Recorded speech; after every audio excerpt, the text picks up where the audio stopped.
స్నేహితురాలు చెప్పారట, జీవితం అనేది ఇప్పుడే ఇలాగే జీవించాలి, ఇప్పుడే తిరగాలి, ఇప్పుడు తిరగకపోతే ఇంకెప్పుడు తిరుగుతావు అని పాడు మాటలు నేర్పిస్తుంది పాడు లోకం.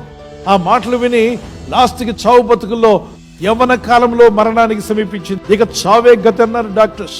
ఇక వేరే మార్గం లేదు, ఈమె బ్రతికి బయటపడే అవకాశం లేదు. పాడు స్నేహితురాళ్ళు మాట విని తన జీవితాన్ని నాశనం చేసుకుంది. అయితే ఆమె దేవుని దగ్గర ఒకరోజు వాక్యం విని దైవ సేవకులు చెప్పినప్పుడు, ప్రభువా నేను చనిపోతున్నాను, ఈ చనిపోయి ఏం ప్రయోజనం, బతికుంటే నీ సాక్షిగా బతుకుతాను, నన్ను మార్చవా, నన్ను క్షమించవా, నా బ్రతుకులో చెడుతనాన్ని తొలగించు, నా మనసును మార్చు, నా జీవితాన్ని మార్చు, బ్రతికినన్నాళ్ళు నీ సాక్షిగా జీవిస్తాను ఓ యేసు ప్రభువా అని ప్రార్థించినప్పుడు చావు బతుకులను ఈమె జీవితాన్ని, ప్రభు అని దేవుడు ఆమె జీవితాన్ని మార్చివేశాడు.